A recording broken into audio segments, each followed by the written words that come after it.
रायगढ़ छत्तीसगढ़ में तीसरे चरण के मतदान के लिए भी सभी दल जोर शोरों से चुनाव प्रचार में जुट गए हैं।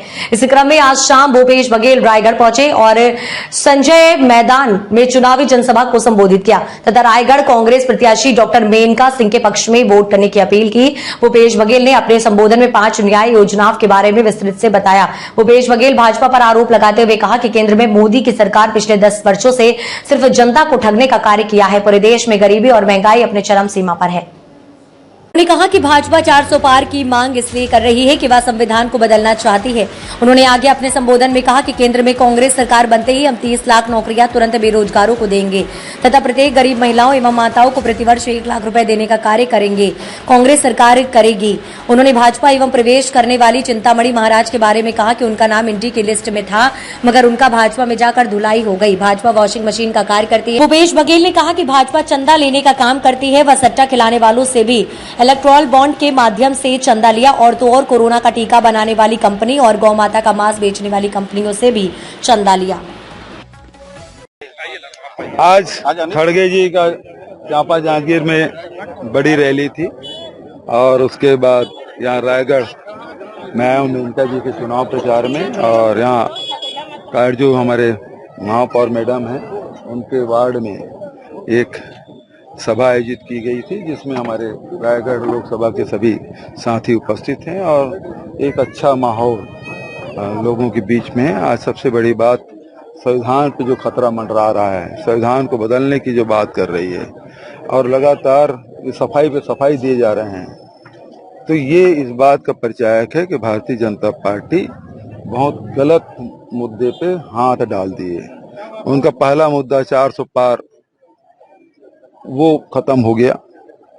दूसरा, वो जो घोषणा पत्र में कांग्रेस में नहीं था वो मुस्लिम लीग और मंगल सूत्र पता नहीं क्या क्या बोल रहे थे, वो भी खत्म हो गया।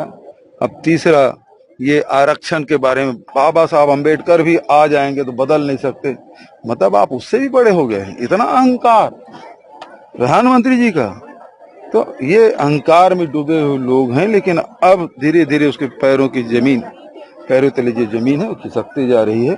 ये बात 2 चरणों के चुनाव से स्पष्ट हो गया है। जिस बोरेबासी को आपने गरीब की झोपड़ी से देश विदेश तक पहुंचाया था, सरकार उसको खारिज कर रही है, कह रही है कि प्रोपेगेंडा था।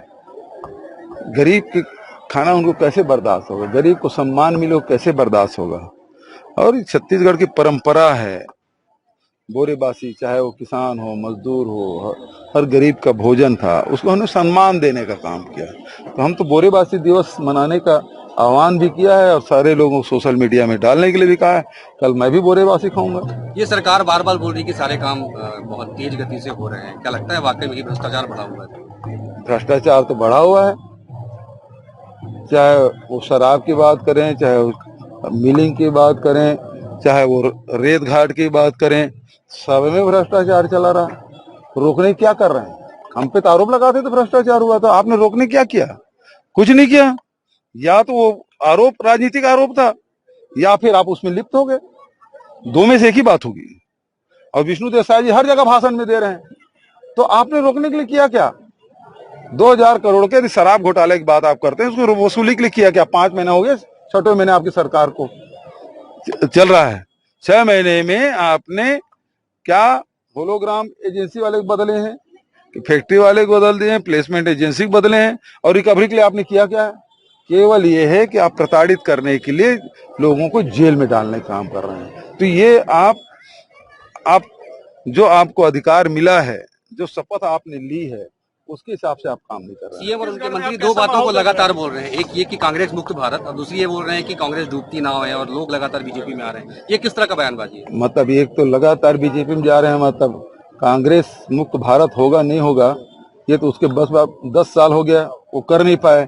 लेकिन कांग्रेस युक्त भारतीय जनता पार्टी होते जा रहे हैं। तो मतलब छत्तीसगढ़ में 2 चरण के चुनाव हुए हैं, 4 सीटों पे चुनाव हुए हैं और चारों सीट कांग्रेस जीत रही है। राजनांदगांव लोकसभा में काफी मेहनत की है सरकार ने आपके खिलाफ। सरकार ने किया ना, तो सरकार तो लड़ रही थी, मैं तो वही कर रहा हूँ।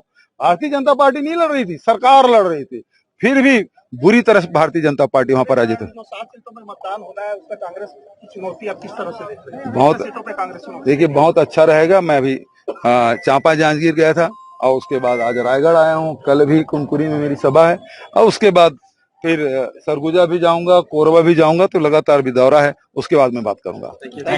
अपने आसपास की खबर देखने के लिए खबर घर घोड़ा तमनार यूट्यूब न्यूज चैनल को लाइक करें और सब्सक्राइब करें।